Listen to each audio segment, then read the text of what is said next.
কোচবিহারে ফের কাটমানি ফেরত টাকা ফিরিয়ে দিয়েছেন দুজন তৃণমূল নেতা। কোচবিহারের ব্যাংক ডাকাতিতে ঘর পাইয়ে দেওয়ার নামে টাকা নিয়েছিলেন দুজন নেতা, তারা টাকা ফিরিয়ে দিয়েছেন। উত্তম বর্মন এবং মনোজ অধিকারী টাকা ফেরত দিলেন এই দুই তৃণমূল নেতা। পালাবদলের পর উপভোক্তাদের চাপে টাকা ফেরত দিয়ে দিলেন। দলীয় নির্দেশেই টাকা তোলা হয়েছিল বলে দাবি করছেন এই দুই তৃণমূল নেতা।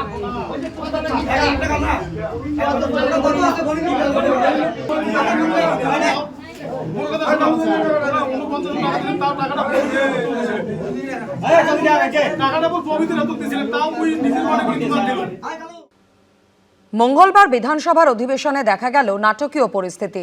মুখ্যমন্ত্রীর বক্তব্যের একেবারে শেষ লগ্নে হঠাৎ হট্টগোল শুরু করেন ঋতব্রত তৃণমূলের বিধায়করা। তারা ওয়াকআউট করলেও শেষ পর্যন্ত ভিতরেই ছিলেন কালীঘাট তৃণমূলের বিধায়করা। বিধানসভায় এতদিন ছিল দুপক্ষ, শাসক আর বিরোধী, কিন্তু এখন বিরোধী তৃণমূলে আবার দুই পক্ষ, কালীঘাট তৃণমূল এবং ঋতব্রত তৃণমূল।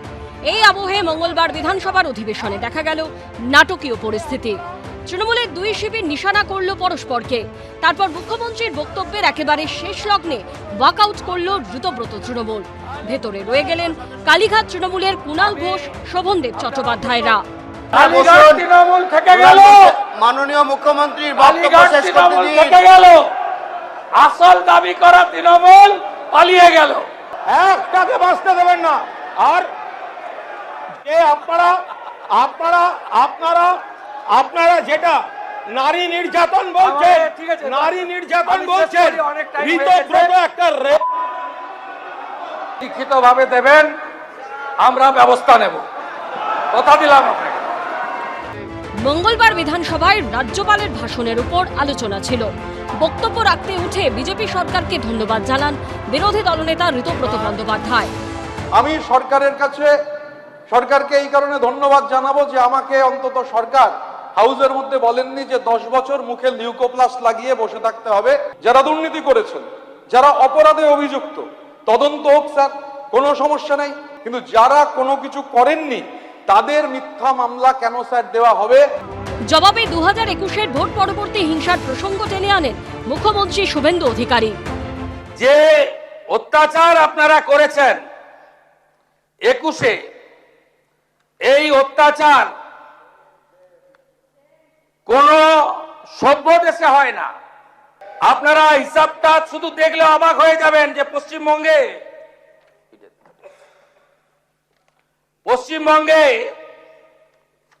কি ধরনের অত্যাচার আপনারা করেছেন। আমি আপনাদের মুখে নিকোপ্লাস লাগাবো না, আমাদের দিকে আঙ্গুল তোলার আগে আপনারা যা যা করেছেন সেগুলো বলার পরে আঙ্গুল তুলবেন। মুখ্যমন্ত্রীর বক্তব্যের একেবারে শেষ লগ্নে হঠাৎ হট্টগোল শুরু করেন ঋতব্রত তৃণমূলের বিধায়করা। ওয়েলে নেমে পড়েন তারা।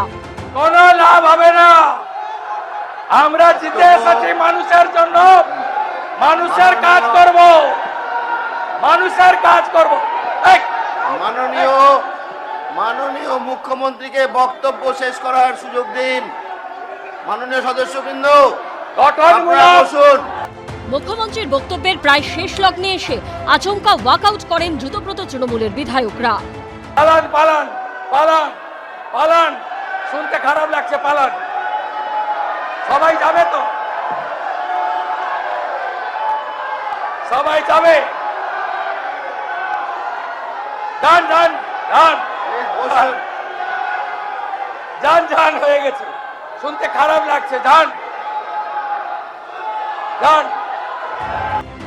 অধিবেশনে থেকে যান কালীঘাট তৃণমূলের কুণাল ঘোষ, শোভনদেব চট্টোপাধ্যায়রা।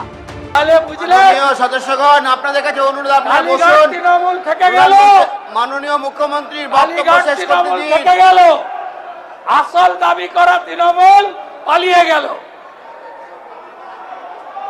কালীঘাট তৃণমূল থেকে গেল, আর আসল তৃণমূল দাবি করা পালিয়ে গেল। ঋতব্রত বন্দ্যোপাধ্যায়রা কক্ষ ছাড়ার পর তাদের বিরুদ্ধে সরব হন কুণাল ঘোষ। অনারেবল চিফ মিনিস্টারকে বলবো, চিফ মিনিস্টার যা যা অ্যাকশন নিচ্ছেন পূর্ণ সমর্থন করছি, কিন্তু কিন্তু কিন্তু যারা যারা যারা যারা হঠাৎ তৃণমূলের সঙ্গে ঝগড়া করে বাঁচার চেষ্টা করছে তাদের বিরুদ্ধে অভিযোগ থাকলে একটাকে বাঁচতে দেবেন না, একটাকে বাঁচতে দেবেন না। আর যে আপনারা যেটা নারী নির্যাতন বলছেন, নারী নির্যাতন বলছেন, ঋতব্রত একটা আপনাকে আমি বলবো, মাননীয় ঋতব্রত ব্যানার্জি, মাননীয় সন্দীপন শাহ অভিযোগ করেছিল, পুলিশ ব্যবস্থা নিয়েছে। আপনারা যদি ওদের বিরুদ্ধে কোনো চুরি, দুর্নীতি, ত্রিপল লুকিয়ে রাখা, অবৈধ সম্পত্তি করা, যদি কোনো তথ্য থেকে থাকে লিখিতভাবে দেবেন, আমরা ব্যবস্থা নেব, কথা দিলাম আপনাকে। এদিন ঋতব্রত বন্দ্যোপাধ্যায়রা যখন বেলে নেমে বিক্ষোভ দেখাচ্ছে, তখন কিছুটা দূরে শোভনদেব চট্টোপাধ্যায় ও কুণাল ঘোষের আসনের দিকে তাকিয়ে দাঁড়িয়ে থাকতে দেখা যায় ঋতব্রত তৃণমূলের নাম লেখানো ফিরহাদ হাকিমকে। এর মধ্যে শোভনদেব চট্টোপাধ্যায় উঠে এসে সামনের একটি আসনে বসেন। ঋতব্রত বন্দ্যোপাধ্যায়রা তখন কক্ষ থেকে বেরিয়ে যাচ্ছেন। ফিরহাদ হাকিমকে শোভনদেব চট্টোপাধ্যায়ের উদ্দেশ্যে কিছু বলতে দেখা যায়। এরই মধ্যে সেখানে চলে আসেন কুণাল ঘোষ। তাকে শোভনদেব চট্টোপাধ্যায়ের উদ্দেশ্যে বসে থাকার ইঙ্গিত করতে দেখা যায়। ফিরহাদ হাকিমের উদ্দেশ্যেও হাত নেড়ে কিছু বলেন তিনি। তারপর ফিরহাদ হাকিম আস্তে আস্তে কক্ষ থেকে বেরিয়ে যান। উজ্জ্বল মুখোপাধ্যায়, আশাবুল হোসেন ও কৃষ্ণেন্দু অধিকারীর রিপোর্ট, এবিপি আনন্দ। নতুন রাজ্য সরকারের প্রথম বিধানসভা অধিবেশনে তুমুল হট্টগোল, উত্তপ্ত বিধানসভার অধিবেশন। ঋতব্রত তৃণমূল এবং বিজেপির সঙ্গে পদে পদে সংঘাতে জড়ালেন কুণাল ঘোষ।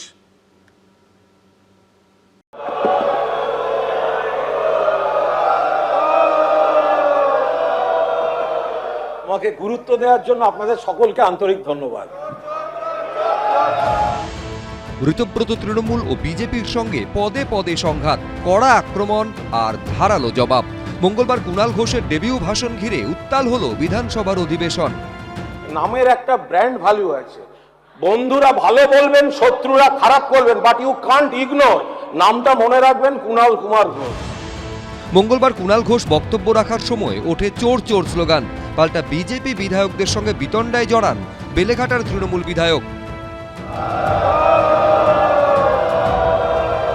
আমাদের শুনতে হয়েছে আমরা মাত্র 5 জন, আরে পাণ্ডবরাও 5 ছিল, কৌরব কুল কিন্তু 100 থেকেও বাঁচেনি। আমি অনুরোধ করব সবার কাছে যে মেইডেন স্পিচে ঠিক দুপক্ষই, শাসক বিরোধী দুপক্ষই তার সৌজন্যতা বজায় রেখে কথা বলুক। সোমবার বাজেট পেশের পর মঙ্গলবার ছিল রাজ্যপালের বক্তব্যের ওপর জবাবি ভাষণ। কালীঘাট তৃণমূলের তরফে বক্তা ছিলেন কুণাল ঘোষ। বারবার বিজেপি এবং ঋতব্রত তৃণমূলের দিকে নিশানা করেন তিনি। স্যার, এখনো হাতের আঙুলের কালি যায়নি। আমি খারাপ হতে পারি, আমরা হেরে যেতে পারি, কিন্তু আমি বেঈমান নই, আমরা বেঈমান নই। এই হাউসে যে প্রায় 270 জন বিজেপির বিধায়ক রয়েছেন, প্রায় 270 জন, তার পাশে যা দেখতে পাচ্ছি যে বিধায়ক রয়েছেন, বিজেপি বা বিজেপি স্পন্সর্ড বিধায়ক রয়েছেন। ব্যাখ্যা আমি তো বুঝতে পারছি না, কাকে কতটা গালাগাল করব, কোন দিকে তাকিয়ে গালাগাল করবো, সব মিলেমিশে আছে। এ টেবিল চাপড়াচ্ছে, ও ওকে চাপড়াচ্ছে, বুঝতেই পারছি না। এদিন প্রায় 20 মিনিট বিধানসভায় বক্তব্য রাখেন কুণাল ঘোষ। আশাবুল হোসেন, কৃষ্ণেন্দু অধিকারী, উজ্জ্বল মুখোপাধ্যায়, এবিপি আনন্দ। এবিপি আনন্দ, এগিয়ে থাকে, এগিয়ে রাখে।